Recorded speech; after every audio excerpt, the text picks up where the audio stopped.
नमस्कार मित्रों, Naresh IAS academy digital platform पर आपका स्वागत है। आईएएस मुख्य परीक्षा सामान्य अध्ययन क्वेश्चन पेपर 2 पर हम कार्य कर रहे हैं।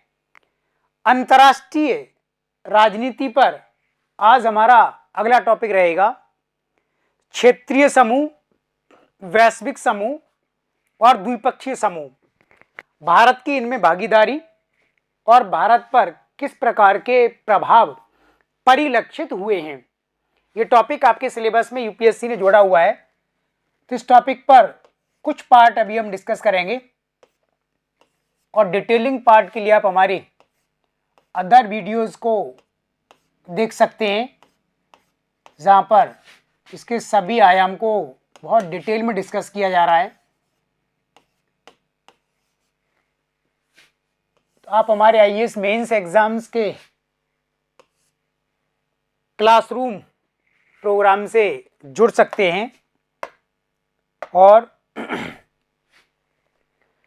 आंसर राइटिंग सेशन के लिए भी आप कांटेक्ट कर सकते हैं। अगर आप 3 महीने का समय लेकर के आते हैं, सामान्य अध्ययन के चारों क्वेश्चन पेपर आपके कवर किए जाएंगे और डेफिनेटली ये हम पूरे कमिटमेंट के साथ करते हैं।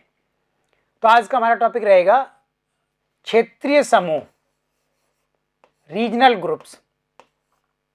जो सिलेबस में दिया हुआ है यूपीएससी ने, उसका एक हिस्सा डिस्कस करेंगे। रीजनल ग्रुप्स, क्षेत्रीय समूह।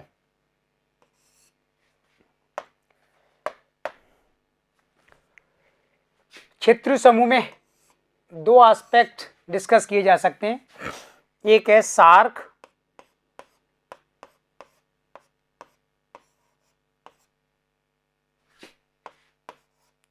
हिंदी में इसको ऐसे लिखा जाएगा सार्क संगठन,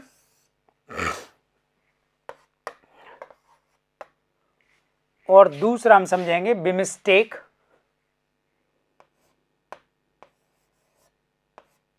BIMS,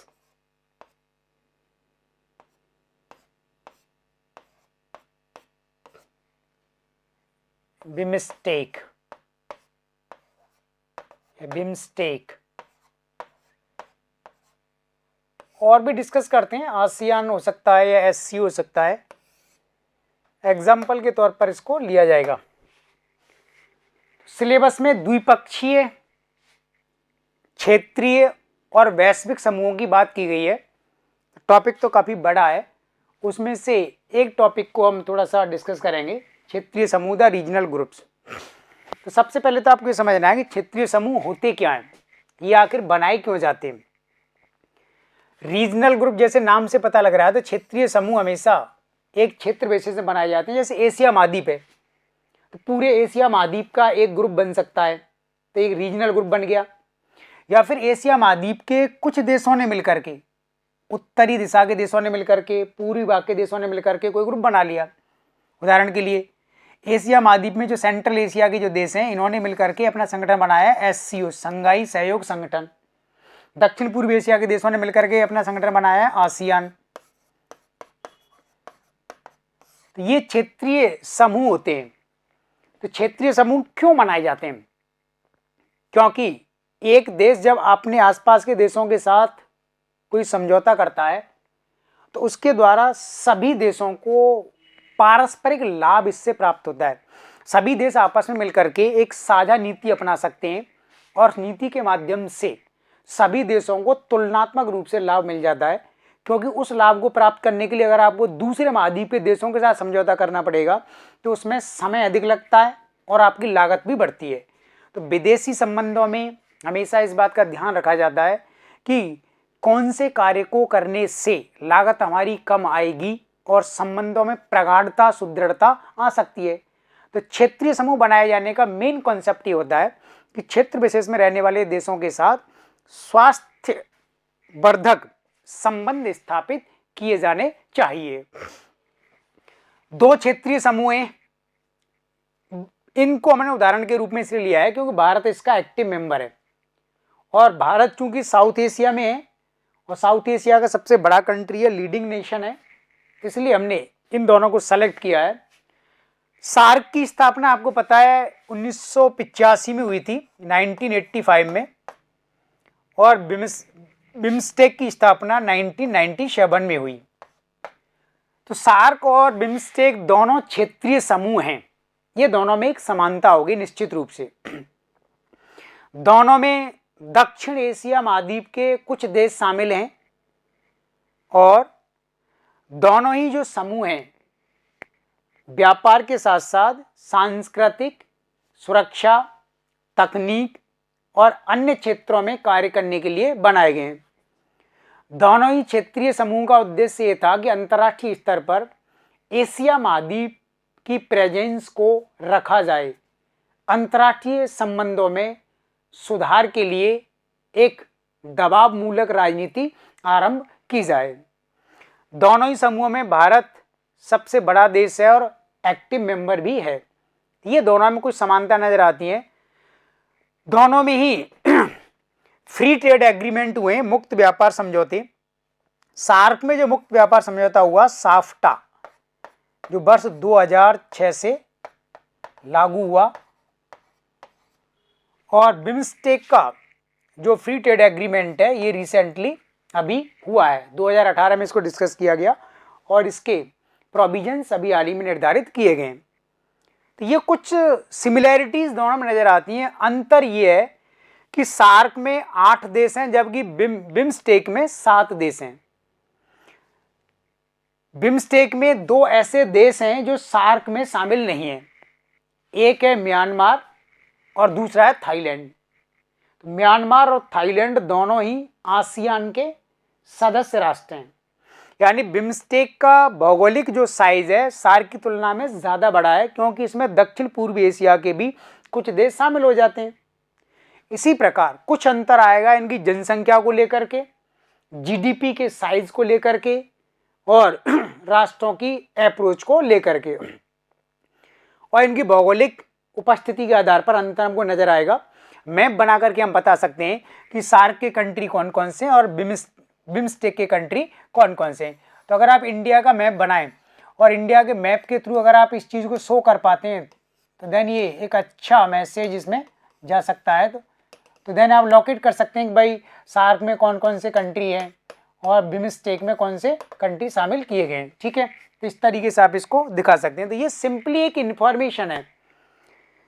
रीजनल ग्रुप्स के मेन जो कंसेप्ट है हम उस पर आते हैं। जब भी आप किसी रीजनल ग्रुप के बारे में पढ़ेंगे समझेंगे तो इसी तरीके से आपको इसको स्टार्ट करना है कि ये कहाँ पर बनाया गया है, कौन से महाद्वीप में है, महाद्वीप के कौन से भाग में कितने देश शामिल हैं, कब बनाया गया, कब इसमें फ्री ट्रेड एग्रीमेंट लागू हुआ और उसने कब से कार्य आरंभ किया और उसकी अभी तक वर्तमान में ग्रोथ क्या है। सार्क जब बनाया गया था तो ऐसा सोचा गया था कि दक्षिण एशिया महाद्वीप में सभी पड़ोसी राष्ट्रों को आर्थिक, राजनीतिक और सांस्कृतिक लाभ प्राप्त होंगे, सभी देशों की अर्थव्यवस्था में जबरदस्त वृद्धि होगी। लेकिन सार्क एक असफल संगठन बनकर रह गया है, क्योंकि पाकिस्तान भी इसका एक एक्टिव मेंबर है और पाकिस्तान ने सार्क के मंच पर हमेशा कश्मीर के मुद्दे को उठाया और भारत के खिलाफ बयानबाजी की। जबकि सार्क को बनाया इसलिए गया था कि यहाँ पर हमें आर्थिक क्षेत्र में, सांस्कृतिक और अन्य क्षेत्रों में सहयोग को आगे बढ़ाना है। लेकिन पाकिस्तान ने बार बार राजनीतिक मुद्दों को इसके प्लेटफॉर्म पर डिस्कस किया और भारत की छवि को खराब करने का प्रयास किया और यह बताया कि भारत किस तरीके से पड़ोसी राष्ट्रों के प्रति बड़े भाई की भूमिका निभा रहा है और छोटे देशों को दबाने का प्रयास करता है। और भारत ने साफ्टा भी लागू करवाया 2006। जब मुक्त व्यापार समझौता होता है किसी क्षेत्रीय समूह में तो इसका अर्थ होता है कि सभी देश आपस में मिलकर के कर की दर, टैरिफ्स रेट डिसाइड करते हैं। यानी भारत से जितनी वस्तुएं और सेवाएं नेपाल भूटान में जाएंगी तो नेपाल भूटान कितना कर लगाएंगे इन वस्तुओं पर, नेपाल भूटान से जितनी वस्तु सेवाएं भारत आएंगी भारत कितना कर लगाएगा, तो दोनों में कर की दर समान रहेगी। ये फ्री ट्रेड एग्रीमेंट का मेन कंसेप्ट होता है। तो इससे लाभ ये होता है कि सभी देशों के बीच में जो डिस्प्यूट होता है कि एक देश उसी वस्तु पर ज़्यादा कर लगाता है, दूसरा देश कम लगाता है, तो ऐसे विवादों से बचा जा सकता है और अर्थव्यवस्थाओं में इससे इंटीग्रेशन होता है, अर्थव्यवस्थाएं जुड़ जाती हैं इससे। और दूसरा लाभ ये होता है कि क्षेत्रीय समूह के बाहर के जो देश हैं, दूसरे महाद्वीपों के जो देश हैं, वो फिर इसकी ओर अट्रैक्ट होते हैं। क्यों? क्योंकि इन राष्ट्रों के बीच में कर की दरों में समानता आ गई है। तो उन देशों की सरकारें जब इन्वेस्टमेंट करती हैं विभिन्न देशों में, तो उनको अलग अलग देशों की आर्थिक नीतियों से लड़ना नहीं पड़ता। इकोनॉमिक पॉलिसी में यूनिफॉर्मिटी आ जाती है, एक रूपता आ जाती है।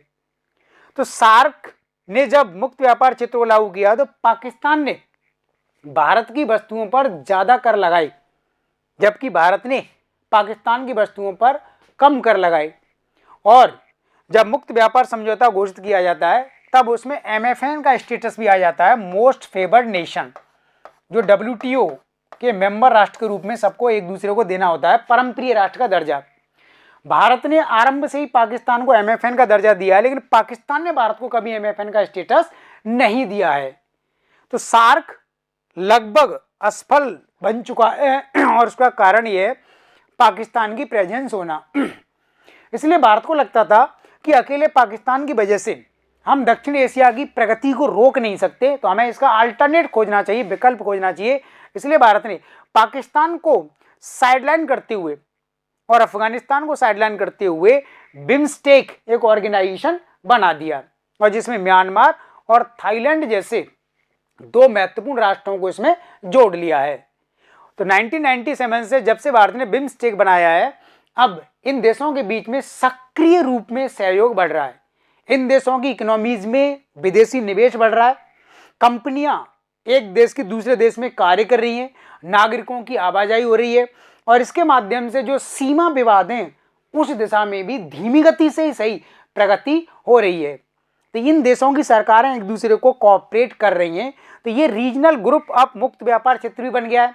तो भविष्य में यहाँ दूसरे देशों और अन्य महाद्वीपों से बहुत ज़्यादा निवेश आने वाला है, क्योंकि दुनिया का कोई भी देश और वहाँ की कंपनी उसी बाजार में निवेश करती है जहाँ पर कर की दरें समान हो, समरूपता हो, विवाद कम से कम हो, और एक साझा नीति सभी राष्ट्रों की होनी चाहिए।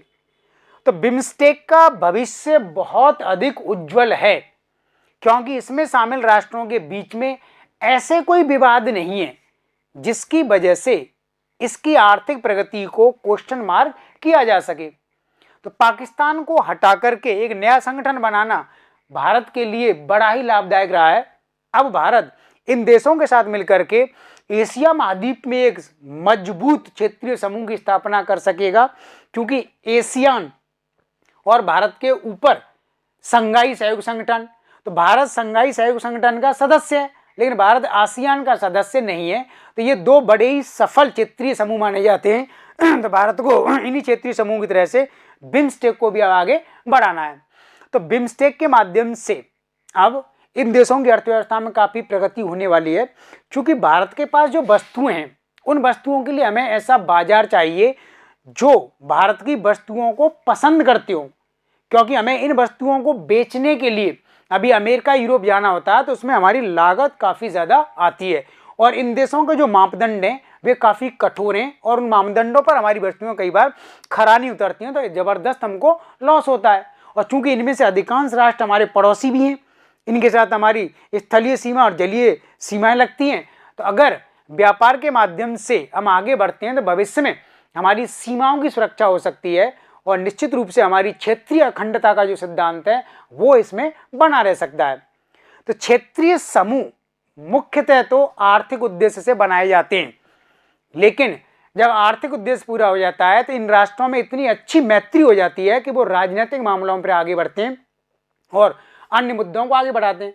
तो जब ये क्षेत्रीय समूह बहुत साउंड हो जाएगा, फिर भारत इंटरनेशनल लेवल पर लीड कर सकता है। यानी अंतर्राष्ट्रीय स्तर पर भारत जब किसी बात को रखेगा कि संयुक्त राष्ट्र संघ में ऐसा सुधार होना चाहिए, सुरक्षा परिषद की स्थायी सीट भारत को मिलनी चाहिए, या यूएन की कार्यप्रणाली में इस प्रकार के चेंजेस की आवश्यकता है, तो देन उस पर ज़्यादा ध्यान दिया जा सकता है, क्योंकि एक सफल और सशक्त क्षेत्रीय समूह अगर ये बात कह रहा है एक देश की तुलना में, तो निश्चित रूप से इसका प्रभाव ज़्यादा होता है।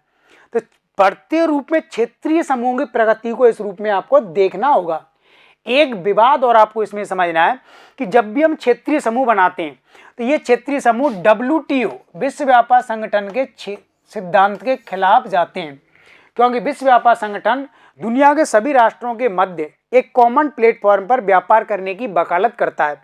लेकिन क्षेत्रीय समूह आपस में अपने क्षेत्र के देशों के साथ एक कॉमन साझा नीति अपनाते हैं, अन्य राष्ट्रों के साथ नहीं। यानी क्षेत्रीय समूह में शामिल राष्ट्रों के लिए आर्थिक नीति अलग प्रकार की है और बाकी दूसरे राष्ट्रों के साथ आर्थिक नीति इनकी अलग प्रकार की है। तो WTO का जो MFN का स्टेटस है वो कहीं ना कहीं इससे खंडित होता है, लेकिन WTO फिर भी क्षेत्रीय समूहों को अलाउ करता है, क्योंकि क्षेत्रीय समूह के माध्यम से धीरे धीरे अर्थव्यवस्थाओं का भविष्य में इंटीग्रेशन हो सकता है, बढ़ सकता है। क्षेत्रीय समूह के माध्यम से छोटे छोटे और कमजोर राष्ट्र व्यापार करना सीख जाएंगे, इनकी अर्थव्यवस्थाएं बढ़ जाएंगी और फिर अंतर्राष्ट्रीय स्तर पर समान स्केल पर व्यापार करने में ये राष्ट्र सक्षम बन जाएंगे।